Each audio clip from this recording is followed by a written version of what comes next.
제가 지금으로부터 한 20년 전쯤에 회복의 은혜, 2004년 가을이니까요. 회복의 은혜라는 저의 첫 번째 책을 냈습니다. 표지가 이쁘죠.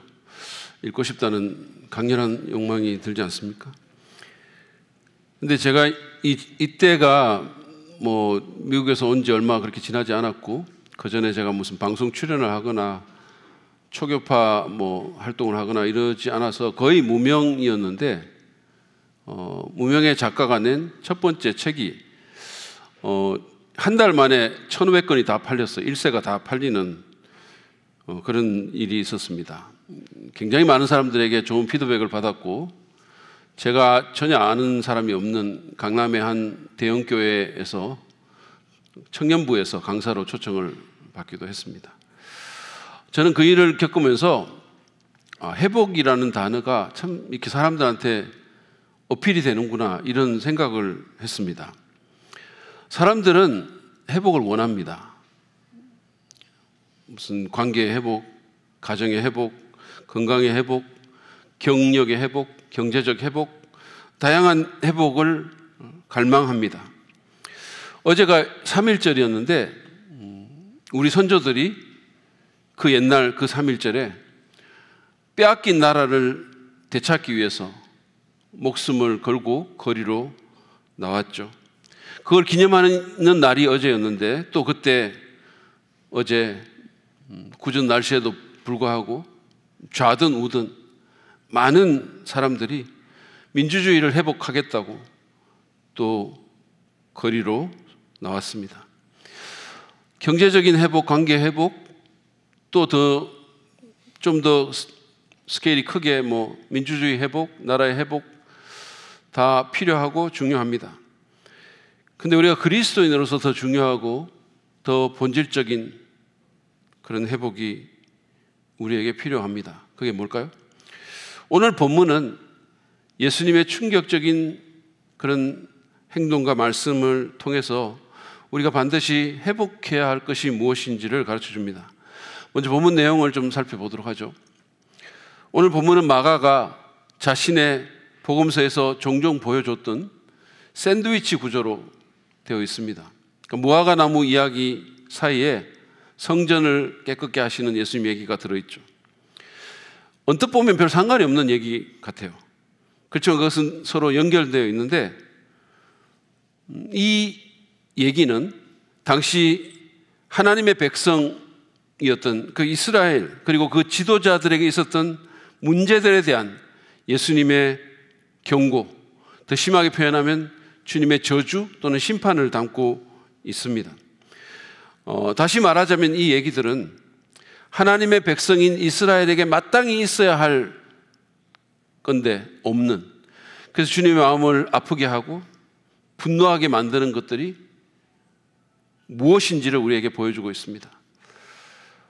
첫 번째 얘기가 12절부터 14절에 있는데, 예수님께서는 무화과 나무를 저주하셨다라는 얘기예요. 지난주에 제가 본 것처럼 종려주일로 알려진 그 고난주간 첫 번째 일요일이죠. 고난주간 일요일에 예수님이 예루살렘 성에 승리의 입성을 하시고, 그리고는 성전을 둘러보셨죠. 군중들이 기대하는 것처럼 로마의 총독부로 간 게 아니고 성전, 그 반대편 성전으로 가서 성전의 모든 것을 둘러보셨습니다. 그리고 그 다음 날인 월요일에 그분은 또 예루살렘으로 들어가셨어요. 마가는 그 가는 길에 예수님이 12절에서 시장하셨다라고 얘기를 했어요. 그러니까 마르다가 아침을 제대로 안 해줬나? 아니 그냥 시리얼 부어가지고 먹고 가세요, 이랬나? 아니면 이게 사실은 베다니에서 예루살렘까지가 한 3km 정도밖에 안 되는데 그렇게 멀지 않은 거리죠. 근데 이게 예루살렘으로 가는 경로가 올리브산을 통과를 해가지고 기드론 시내를 또 건너야 됩니다. 그리고는 이제 성전이 있는 곳으로 또 올라가야 되죠. 그러니까 이게 한 1시간 정도 굉장히 험한 보행을 해야 되기 때문에 그 일에 에너지가 많이 소모되었을까요? 어쨌든 제가 이걸 읽으면서 저는 예수님께서 시장하셨다라는 그 말씀이 제게 은혜가 됐어요. 우리 구주는 배가 고프다는 게 어떤 것인지를 아시는 분이십니다. 그분은 우리의 인간적인 연약함을 체험하셨고 그래서 동정하실 수 있는 분이세요. 공감하실 수 있는 분이십니다. 아무튼 그렇게 배가 고픈 상황에서 때마침 멀리 잎이 무성한 무화과 나무를 보셨어요. 여러분, 무화과라는 이 나무는 보통은 이제 잎이 나고 꽃이 핀 후에 열매가 맺히는데, 이 나무는 다른 나무와는 달리 열매가 먼저 맺히고 그 다음에 잎이 납니다.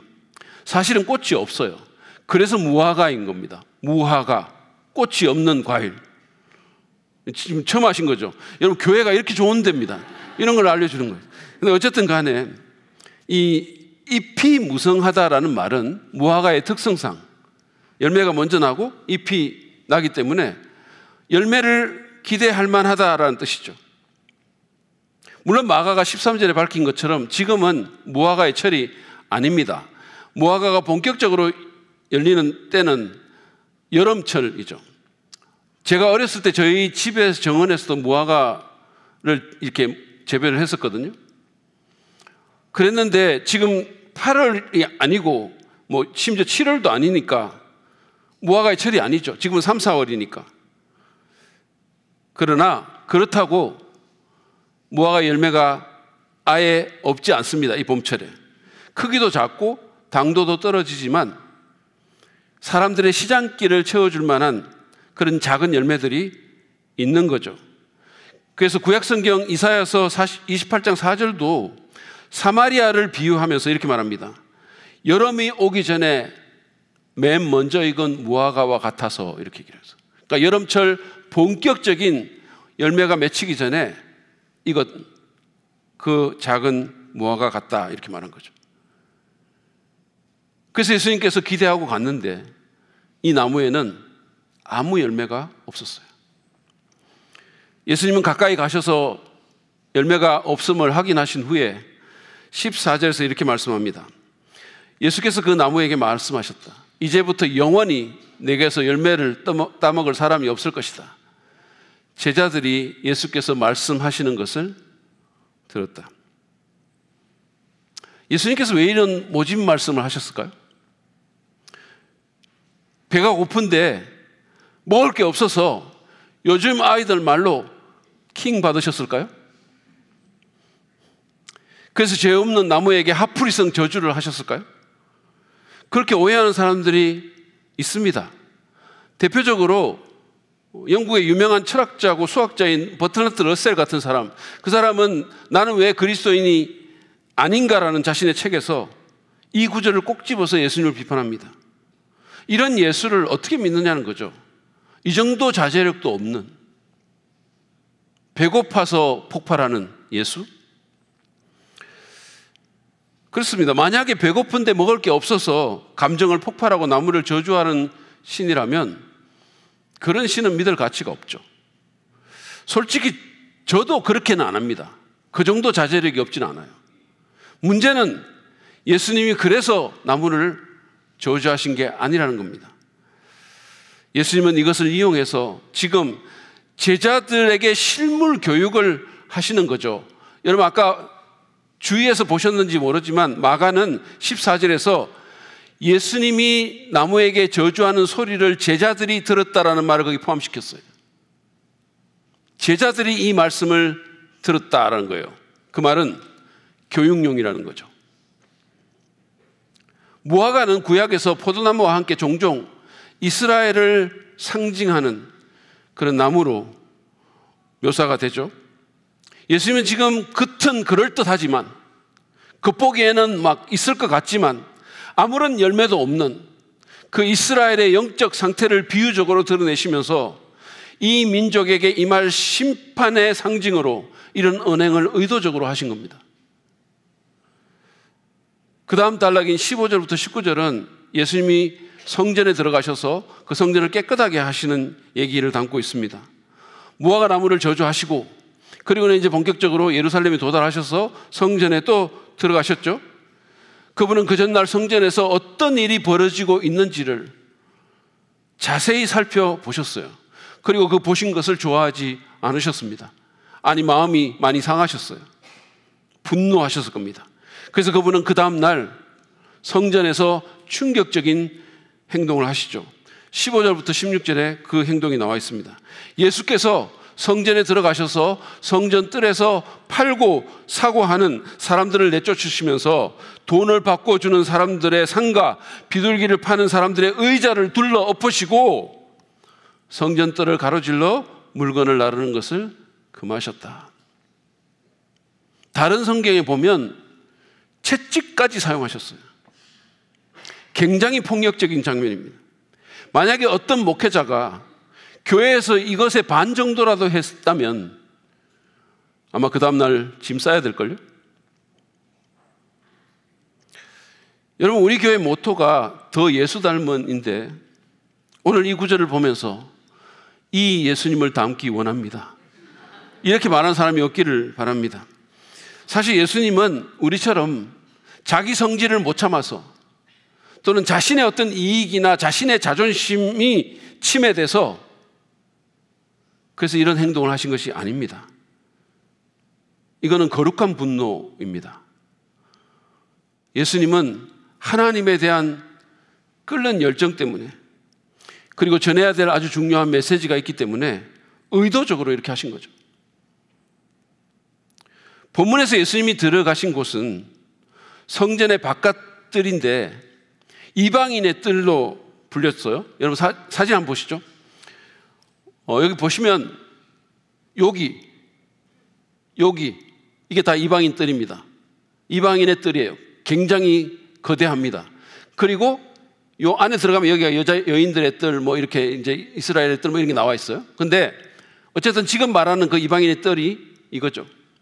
근데 이 이방인의 뜰에서 원래는 이방인들이 가는 곳이죠.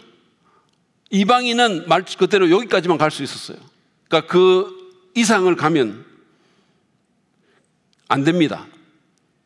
그 뜰, 성전 안으로 들어가는 그 이어지는 안뜰 문에 붙은 명패에는 이방인들이 들어가면 즉시 죽을 것이라는 경고가 써져 있었어요. 그런데 이 바깥뜰에서 제사에 필요한 재물들을 사고 파는 그런 매매 행위 그리고 환전 같은 일들이 벌어지고 있었습니다. 제가 지난주에 말씀드린 것처럼 지금은 6월절이에요. 수많은 사람들이 예루살렘으로 몰려오는 때입니다. 장사들의 입장에서는 이게 완전 대목일 때죠. 6월절 특수를 누릴 때입니다. 그러니까 얼마나 많은 사람들이, 장사들이 몰려들었겠으며 얼마나 시끌벅적했을까요? 성전인데. 예수님이 분노하신 것은 단순히 매매 때문만이 아닙니다. 이거 잘못 읽어가지고 무슨 교회에서 바자회 하는데 막 화내고 이런 사람도 있는데 그것 때문이 아닙니다. 사실 순례자들은 제물로 사용될 짐승이나 또는 비둘기 같은 거를 먼 여행길에 이렇게 들고 오기가 힘들었기 때문에 이런 매매가, 이런 서비스가 사실 필요한 거죠. 어떻게 보면.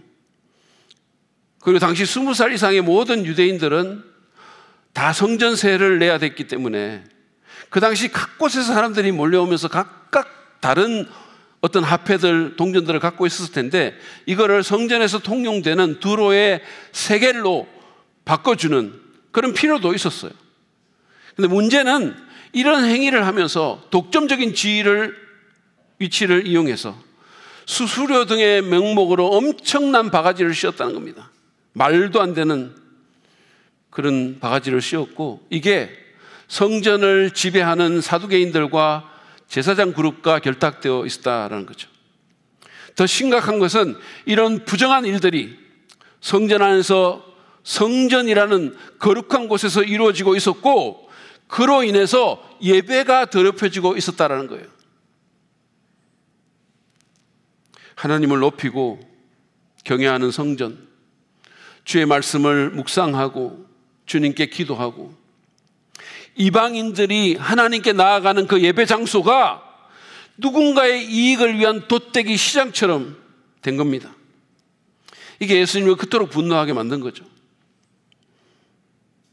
이것은 17절에 나온 예수님의 말씀을 봐도 잘 알 수가 있습니다. 보시죠. 기록된 바 내 집은 만민이 기도하는 집이라고 불릴 것이다 하지 않았느냐? 그런데 너희는 그곳을 강도들의 소굴로 만들어버렸다. 예수님께서는 지금 이사야서 56장 7절과 예레미야서 7장 11절을 인용하며 말씀합니다. 그들은 만민이 기도하는 집, 다시 말해서 유대인들뿐만 아니라 이방인들까지 모든 사람들이 하나님께 나아가고 그분과 교제하고 예배하는 집을 강도들의 소굴로 만들어서 하나님을 모독하고 예배를 방해하고 있다는 겁니다. 참된 예배가 불가능하게 만들고 있다는 거예요. 그래서 그분은 매매하는 사람들을 내쫓고 의자를 둘러 엎으시며 소동을 일으킨 겁니다. 결코 잊어버릴 수 없는 충격적인 방법으로 메시지를 전하신 거죠. 이런 행동은 그분이 무화과 나무를 저주하신 것처럼 이스라엘과 그 지도자들에 대한 심판의 의미를 담고 있는 겁니다. 그런데 예수님의 이 행동이 사두개인들, 제사장들, 종교 지도자들의 귀에 안 들어갔을까요? 바로 들어가죠. 직보되겠죠. 그래서 그들의 적대감을 더욱더 증폭시켰습니다. 예수님 모르셨을까요? 다 알겠죠. 알면서 하시는 겁니다. 그래서 지금 십자가가 얼마 안 남은 거예요. 그 때가 지금 오고 있는 겁니다. 이것 때문에 더욱 예수님은 죽게 될 거예요. 18절에서 마가는 그들이 예수를 어떻게 죽일까 방도를 찾고 있었지만 아직은 사람들이 예수를 따랐기 때문에, 그분을 좋아하는 사람들이 너무 많았기 때문에 오히려 그를 두려워했다라고 말을 합니다. 예수님과 그 일행은 이 사건 후에 다시 성 밖으로 나왔고, 그 다음날 고난주간에 그 화요일 이른 아침에 베다니에서 다시 예루살렘으로 들어오다가 어제의 그 무화과 나무를 보게 된 거죠. 마가는 20절에서 그것이 뿌리째 말라 있었다라고 말합니다. 완전히 죽었다는 거예요. 기적이 일어난 겁니다. 뿌리부터 말라버렸다 그랬어요. 잎이 시퍼렇던 무성한 나무가 하루 만에 뿌리부터 말라 있었다 그랬어요. 베드로는 제자들을 대표해서 무화과 나무가 말라버린 것을 알아채고, 그리고는 그것에 대해서 예수님께 말합니다. 20절, 21절 보시죠. 이른 아침에 그들이 지나가다가 그 무화과 나무가 뿌리채 말라버린 것을 보았다. 그래서 베드로가 전날 일이 생각나서 예수께 말하였다. 라삐님, 저것 좀 보십시오. 선생님이 저주하신 저 무화과 나무가 말라버렸습니다. 예수님의 말씀대로 무화과 나무가 말라 죽어버린 겁니다. 그리고 제자들이 그것을 알아챘어요. 그래서 예수님께 말했어요. 교육이 지금 이루어지고 있는 겁니다. 여러분, 이 기적은 복음서에 기록된 예수님에 의한 유일한 파괴적 기적이에요. 그러니까 예수님은 많은 기적을 일으켰는데 그 모든 기적들이 세우고 회복하고 생명을 주는 기적들이었었어요. 언제나 아픈 사람이 낫고, 눈먼 사람이 보고, 죽었던 사람이 일어나고, 막 폭풍 치는 바다가 잔잔해지는, 언제나 건설적인 기적이 일어났어요. 그런데 유일하게 파괴적인 기적이 이때 일어난 겁니다. 제가 아까도 말씀드린 것처럼 예수님이 자기 성질을 못 이겨가지고 이런 일이 일어난 게 아닙니다. 제자들과 우리를 위한 실물 교육이죠. 그리고 중요한 상징적인 메시지를 담고 있어요. 이 기적은 40년 후에 있게 될 돌 하나도 돌 위에 남지 않을 성전 파괴에 대한 경고입니다. 그리고 주님을 분노하게 만드는 것이 무엇인지를 의심의 여지 없이 보여주는 사건이기도 하죠. 이 내용을 통해서 우리가 하나님의 백성으로서 반드시 회복해야 될 것이 무엇인지를 함께 생각해 보기를 원합니다. 먼저 우리는 열매 맺는 삶을 반드시 회복해야 합니다. 우리 삶 가운데 반드시 열매가 필요하다는 거예요. 본문에서 예수님이 무화과 나무를 저주하신 이유가 뭡니까? 열매가 없었기 때문이에요. 이파리는 무성했는데, 그래서 멀리서 볼 때는 뭐가 있을 것 같았는데, 활력과 생명력이 있을 것 같고 뭔가를 줄 수 있을 것 같았는데, 와서 자세히 보니까 아무것도 없던 거예요. 아무것도. 이것은 예수님이 얼마나 열매를 기대하셨는지를 우리에게 가르쳐 줍니다. 마가는 예수님이 시장하셨다라고 그렇게 표현을 했는데, 이 시장하다라는 이 헬라어 단어가 무언가를 갈망한다고 말할 때도 쓰이는 단어거든요. 근데 따지고 보면 우리도 지금 배고프다는 말을 중의적으로 많이 쓰죠, 사실은. 그죠? 예를 들어서 2002년 월드컵 때 히딩크 감독이 나는 아직도 배가 고프다라고 말했을 때, 그분이 무슨 치킨 못 먹어가지고 무슨 그래서 배고프다는 게 아니잖아요. 컵라면 못 먹어가지고 목마르 가야 되는데 못 가, 그래서 배고프다는 게 아니잖아요. 그는 16강으로 만족하지 못했고 더 큰 승리를 갈망했었어요. 그래서 배가 고프다라고 말한 겁니다. 스티브 잡스가 대학을 졸업하는 학생들에게 Stay hungry라고 말한 것도 마찬가지 뜻이죠. 대학 졸업이라는 성취를 했지만, 뭐 취직했을지도 모르지만 만족하지 말고, 그것에 만족하지 말고 Stay hungry, 계속해서 배고파라고, 계속해서 갈망하라고 말한 겁니다. 예수님도 배가 고프셨어요. 물론 그분은 당시에 육체적으로 배에서 꼬르륵 소리가 날 정도로 시장하셨겠지만, 동시에 그분은 우리의 열매의 배가 고프신 거예요. 그분은 우리에게서 열매 맺는 삶을 갈망하십니다. 저는 아까 무화과 나무를 뿌리째 시들게 한 이 기적이 예수님께서 행하신 유일한 파괴적인 기적이라고 말씀했잖아요. 그것은 예수님이 겉만 번들어한 이 열매 없는 종교를 얼마나 혐오하시는지를, 얼마나 싫어하시는지를 너무 잘 보여주는 거예요.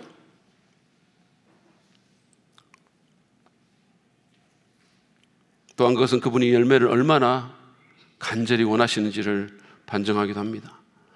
여러분 어떠신가요? 여러분 열매가 있으십니까? 아니면 오늘 본문의 무화과 나무처럼, 또 예루살렘 성전처럼 겉보기에는 뭐가 있을 것 같은데, 그런데 실제로는 아무것도 없습니까? 여러분 정재영 전사님 아시죠? 체격도 있고 얼굴도 MC몽의 험한 버전이잖아요. 그 얼굴이. 그래서 힘 좀 쓸 줄 알았어요. 혹시 모르시는 분을 위해서 제가 사진을 보여드립니다. 보여주세요. 예. 아니 저도 이 사진 봤거든요. 그래서 정말 힘을 잘 쓸 줄 알았습니다.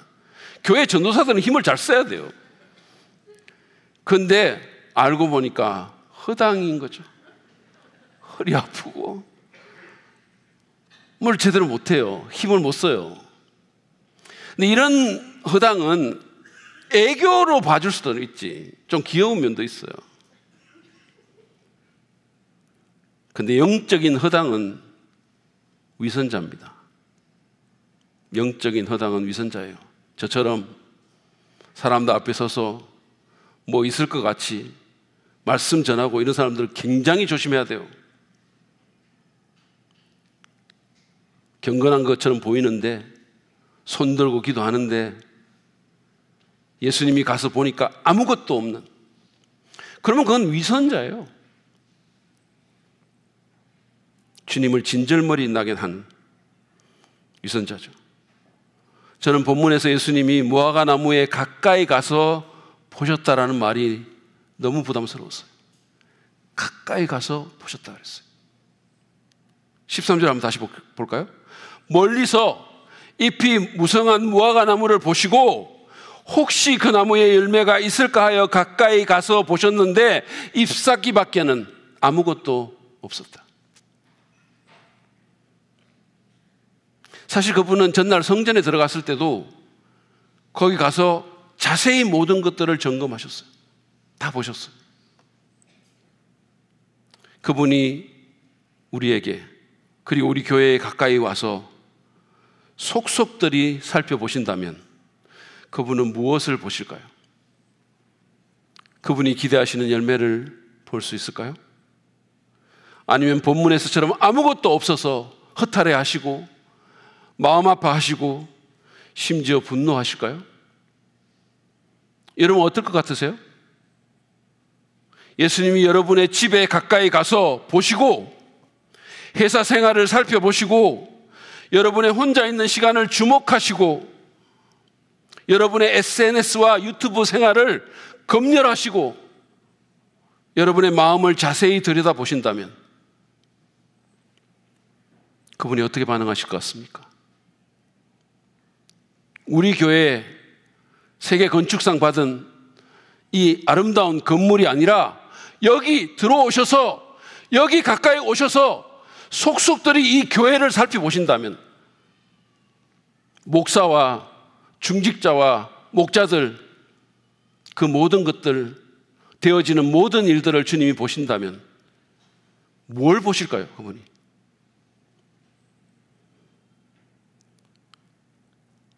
그분이 열매를 볼 수 있을까요? 여러분 우리는 이파리에 너무 많이 신경을 써요. 이파리 보이는 것 이거 영적으로도 마찬가지예요. 제가 신학생 때 일인데 그 당시에 그 어떤 한인교회에서 좀 괜찮은 좀 사이즈가 있는 한인교회에서 담임으로 초청할지 모른다라는 그런 얘기가 있었어요. 실제 초청했다는 게 아니고 초청할지도 모른다라는 얘기가 있었어요. 그랬더니 제 친구 목사님이 저한테 이 목사 안경 금태로 바꾸고 머리 짧게 깎고 이빨 가르마 타라고 조언했습니다. 그러면 좀 더 거룩하게 보일 수 있나 봐요. 여러분 우리는 겉만 번들어한 종교적 형식주의에서 벗어나야 됩니다. 예수님은 공허한 종교, 위선적인 신앙을 그 무엇보다도 혐오하십니다. 여러분 복음서 잘 읽어보세요. 예수님은요 자타가 공인하는 죄인들에 대해서는 별 문제가 없었어요. 죄인들, 우리가 손가락질한 장녀들, 세리들, 썩었다고 말하는 사람들, 그 사람들하고 예수님이 잘 어울렸어요. 근데 예수님이 진짜로 못 견뎌 하신 사람들은 종교인들입니다. 겉으로는 그럴듯한 것 같은데 속이 썩어 있는 사람들, 겉과 속이 너무 다른 사람들, 겉은 화려한데 속은 회칠한 무덤 같은 사람들 힘들어 하셨어요.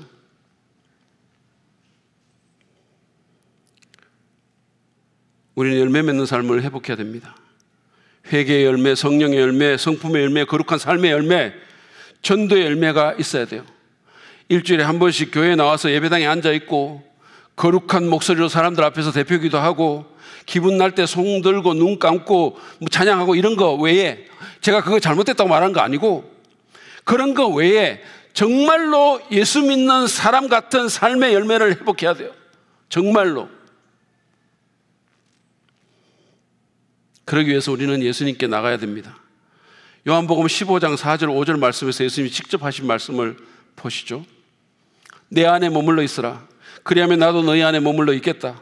가지가 포도나무에 붙어있지 아니하면 스스로 열매를 맺을 수 없는 것과 같이 너희도 내 안에 머물러 있지 아니하면 열매를 맺을 수 없다.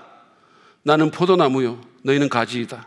사람이 내 안에 머물러 있고 내가 그 안에 머물러 있으면 그는 많은 열매를 맺는다. 너희는 나를 떠나서는 아무것도 할 수 없다. 믿으십니까? 너희는 나를 떠나서는 아무것도 할 수 없다 그랬어요. 맥락에서 보면 어떤 열매도 맺을 수 없다는 겁니다. 계속해서 넷플릭스 앞에 머물러 있고 계속해서 죄 안에 머물러 있고 계속해서 나쁜 습관 가운데 머물러 있고 그러면 아무것도 할 수 없다 그랬어요. 아무것도. 신앙인으로서 영혼에 뭔가 흔적이라도 남길 어떤 일도 할 수 없다는 거예요.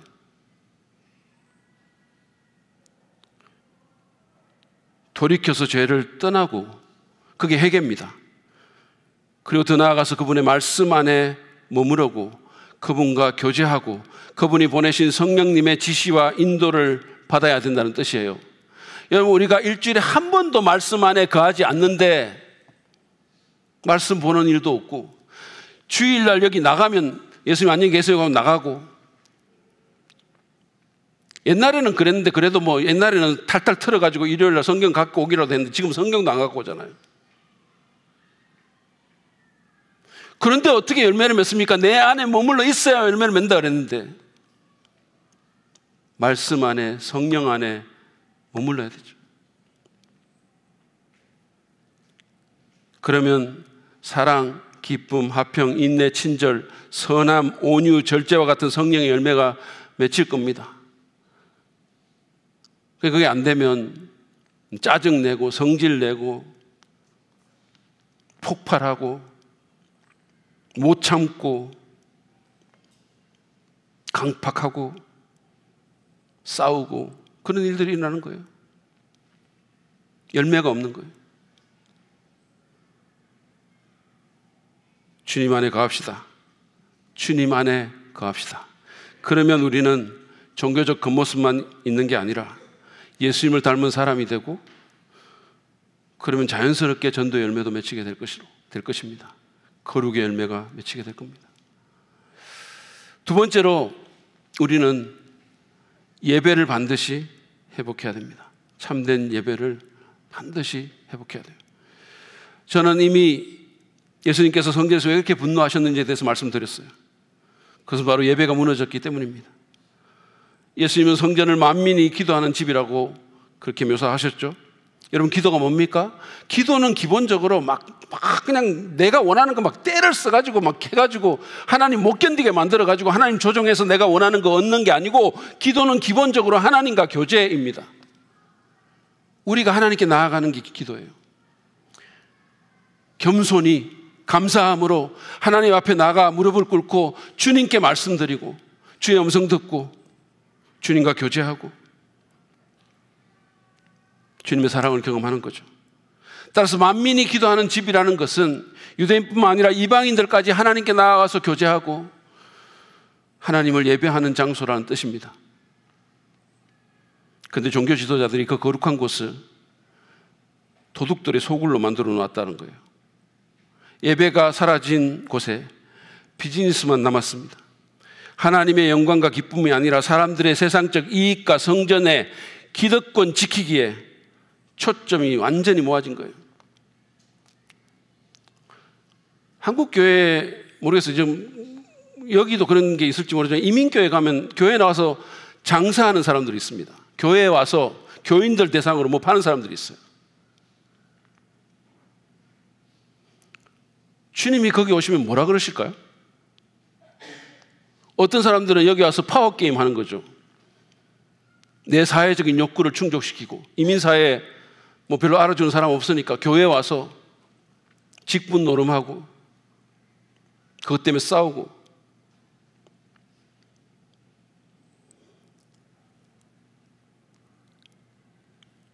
이 성전에는 하나님에 대한 경외가 없었어요. 하나님을 두려워함이 없었습니다. 여러분, 하나님을 조금이라도 존중했다면 만민이 기도하는 아버지 집에서 그런 장사를 했겠습니까? 그것도 완전 바가지 막 씌우면서. 제가 아까 그냥 넘어갔는데 본문 16절에 보면 예수님께서 성전 뜰을 가로질러 물건을 나르는 것을 금하셨다라는 그 말이 나와요. 성전 뜰을 가로질러 물건을 나르는 것을 금하셨습니다. 아까 여러분 보셨잖아요. 당시 성전이 엄청 컸기 때문에 사람들이 성전 뜰을 자기들의 지름길로 사용했는 거죠. 근데 예수님이 이걸 금하신 겁니다. 하나님을 얼마나 우습게 여겼으면 만민이 기도하는 하나님의 집을 자기 개인 편의를 위해서 사용했을까요? 예배하는 아무 상관없이 거기 들어와가지고는 그 뜰을 내 이동 수단으로 삼은 겁니다.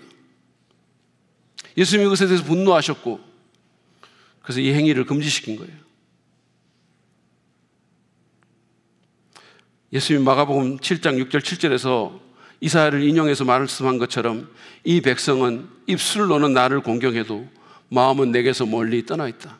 그들은 나를 헛되이 예배한다. 모든 모양은 다 갖춰 있을지 모르지만 입으로 온갖 좋은 말들 할지 모르지만 마음이 빠졌다는 거예요. 마음이 떠나 있다는 겁니다. 예배 드릴 때 엉뚱한 생각하고 마음속에 엉뚱한 게 들어앉아 있고,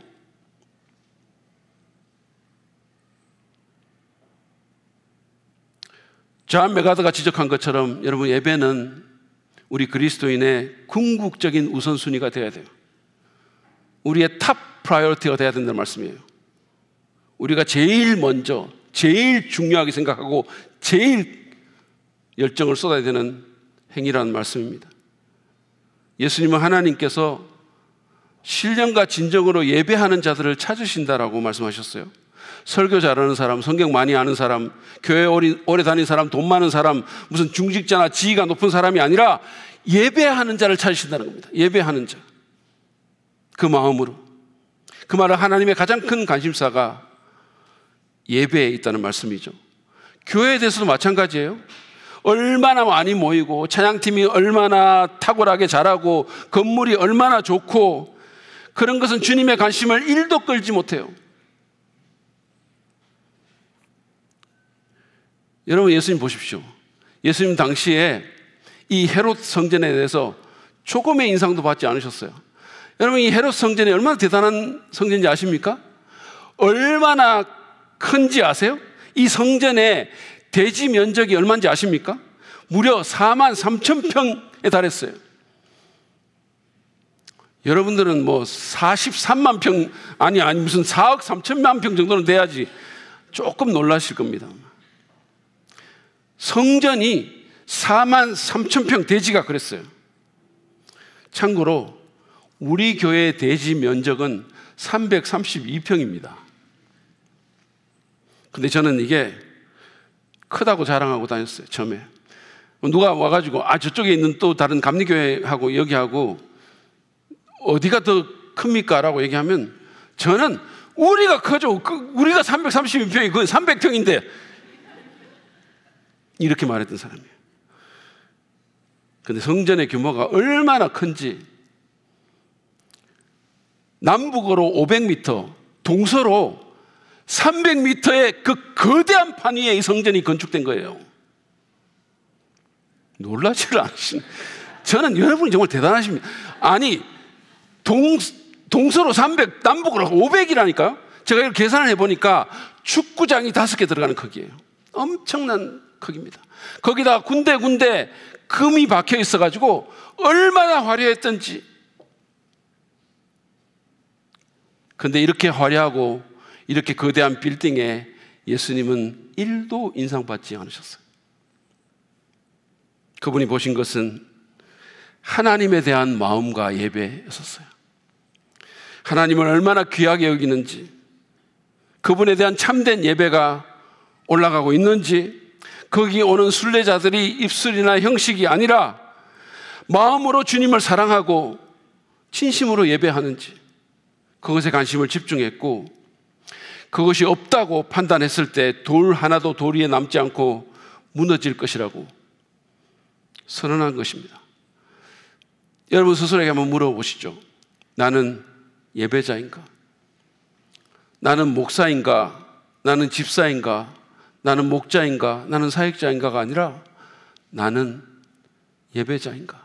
하나님을 예배하는 예배자인가? 하나님께 열광하는 사람들인가? 하나님보다 훨씬 못한 존재의 사람들이 얼마나 열광합니까? 정치 지도자들에게, 연예인들에게, 셀럽들에게 얼마나 열광합니까? 얼마나 에너지를 쏟습니까? 눈물까지 흘리죠. 일본도 따라가고 중국도 따라가죠. 어떤 사람들은. 나는 이 높으신 하나님을 예배하는 예배자인가? 다시 말해, 나는 주님의 십자가 사랑을 깊이 경험한 자로서 그 사랑에 반응해서 나의 모든 것으로 그분을 높이고 그분의 가치와 영화로움에 합당한 예를 드리는가? 질문해 보세요. 나는 참으로 하나님을 경외하는가? 아니면 하나님을 두려움이 없이 하나님과 그분의 교회를, 그분의 백성을 내 편의와 이익을 위해서 사용하는가? 그런 도구로. 여러분, 오늘날 예배가 곳곳에서 무너지고 있는 거예요. 예배의 형식은 있을지 모르지만 진정한 예배가 곳곳에서 무너지고 있습니다. 저는 사람들이 주일 예배 시간에 스마트폰 게임을 하거나 심지어 드라마를 보고 무슨 메일 확인하고 카톡 확인한다는 말을 들었어요. 저는 어떤 교회에서 성가대원이 예배 중에 휴대폰을 받고, 아니 모르고 저거 소리가 났으면 꺼야죠. 그것도 성가대원이. 근데 벨이 울리는데 그걸 받고, 왜? 뭐? 예배 중이야. 말해봐. 그러면서 자리를 떠나는 것도 봤어요. 더 전화하려고. 여러분, 대단히 죄송한데 구약 같았으면 그런 분들은 돌아가셨습니다. 구약 시대면. 하나님과 그분에 대한 예배를 가볍게 여기지 맙시다. 그거는 위험한 일이에요. 우리의 영혼에 너무나 파괴적인 영향을 끼칠 것입니다. 기억하십시오. 하나님에 대한 불경은 예수님을 노하게 합니다. 다른 게 아니라 하나님에 대한 불경이 예수님을 노하게 하는 거예요. 여러분, 하나님은 예배받기에 합당하신 분이십니다. 믿으십니까? 하나님만큼 놀라우신 분이 어디 있습니까? 하나님만큼 우리를 사랑하는 분이 어디 있습니까? 하나님만큼 우리의 모든 것을 아시면서도 계속해서 우리를 받아주시고, 누가 우리를 위해서 목숨을 바쳤나요? 누가? 그분만큼 위대한 존재가 어디 있습니까? 참된 예배를 회복합시다. 입술로만이 아니라, 그냥 형식이 아니라 진정으로 하나님을 경외하고 마음으로 하나님께 찬송과 기도를 올려드리는 개인과 공동체가 되기를 간절히 바랍니다. 예수님은 라오디게아 교회에 너희가 뜨겁든지 차갑든지 그러면서 너희가 이렇게 미지근하니까 내가 내 입에서 뱉어 내치겠다 그랬어요. 열정을 가지기 바랍니다. 여러분, 예수님의 삶이 그토록 아름답고 많은 사람들에게 영향을 미친 것은 그분이 열정의 사람이었기 때문이에요. 요한복음에 보면 사역 초기에, 공생의 초기에 예수님께서 성전을 정결케 하는 장면이 또 하나 나오는데, 그때 제자들이 예수님의 그 모습을 보고 주님의 집을 생각하는 열정이 나를 삼킬 것이라는 그 성경 말씀을 기억했다 그랬어요. 주의 전을 사모하는 열심이 나를 삼킬 것이다. 그런 시편 69편 9편 말씀을 기억했다는 거예요. 우리가 아까 불렀던 찬송 중에 우리가 마지막에 불렀던 그 소원이라는 찬송의 후렴 가사가 이렇습니다. 보세요.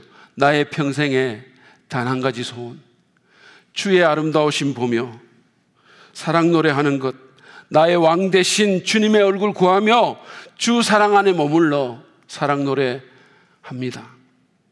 이게 다윗의 평생 소원이었어요. 이게 시편 27편 말씀을 갖고 만든 노래인데, 다윗은 왕이잖아요. 그 왕이 왕 대신 주님의 얼굴을 구하는 거죠. 다윗의 평생 소원은 나라가 더 면적이 넓어지고 부강해지는 게 아닙니다. 다윗의 평생 소원은 자기가 몇 년 더 왕을 더 하는 게 아닙니다. 더 부해지는 게 아니에요. 다윗의 평생 한 가지 소원은 살아계신 하나님의 얼굴을 보는 거였어요. 그분에게 사랑 노래하는 겁니다. 그분의 집에 거하는 거예요. 여러분, 우리에게 이런 소원이 있습니까? 이런 사모함이 있습니까? 여러분, 기억하시기 바랍니다. 주님은 우리가 다른 무엇보다도 예배자가 되기를 원하십니다. 왜냐하면 그것이 다른 무엇보다도 우리의 영혼을 아름답게 만들고 우리를 진짜 믿는 사람답게 만들어주기 때문이에요. 그리고 그것이 무엇보다도 우리에게 힘을 주기 때문입니다. 우리 교회가 예배의 영으로 충만한 공동체 되기를 바랍니다. 주님은 우리의 상한 심령을 원하십니다. 우리가 회개하고 돌이킬 때 우리를 용서해 주시기를 간절히 바라십니다. 우리가 함께 모여 마음으로부터 외치는 감사와 찬양의 소리를 듣기를 갈망하십니다. 아니, 그분은 우리 자신을 원하시고 우리와 만나기를 간절히 원하십니다. 만약에 여러분이 이 아름다운 예배당에 오기는 왔는데 찬송할 때 멍하니 딴 생각하고 구경하고 있고 말씀 들을 때 졸고 끝나면 나가기 바쁘다면 여러분은 죄송하지만 예배를 드린 게 아닙니다. 그건 헛된 예배고 오히려 하나님의 마음을 아프게 하는 그런 것이 될 겁니다. 그러나 반대로 우리가 하나님의 임재 가운데로 나가서 그분과 교제하고 마음과 정성과 뜻을 다해 그분을 예배하고 높인다면 하나님은 기뻐하시고 영광을 받으실 것입니다. 그리고 그분은 그런 여러분을 기쁨과 영감으로 가득 채워 주실 것입니다. 오늘 우리는 예수님의 무화과나무 저주와 성전 정결 사건을 통해서 우리가 반드시 회복해야 될 두 가지 열매와 예배에 대해서 생각해 봤습니다. 여러분 어떠세요? 여러분의 삶 속에 참된 열매와 진정한 예배가 있습니까? 이 두 가지가 우리를 진짜로 만드는 거예요. 만약 이게 없다면 우리가 아무리 그럴듯하게 보이고 아무리 대단한 종교적인 일을 한다 하더라도 아무리 성경 많이 알고 아무리 오래 교회 생활을 했다 하더라도 우리는 그냥 가짜예요. 열매 없고 예배 없으면 가짜입니다. 그냥 텅 비어 있는 거죠. 이 시간에 오늘 말씀 앞에서 겸비하게 자신을 살피며 주님께 나아갑시다. 회개할 것을 회개하고 하나님 열매 맺는 은혜 주님을 예배하는 기쁨을 허락해 주옵소서. 이 시간 그렇게 기도합시다. 그러면서 찬송하면서 그렇게 주님 앞에 나아가기 바랍니다. 주님을 더욱 알기 원합니다. 우리 그 찬송 우리의 마음의 고백으로 주 앞에 올려드립니다.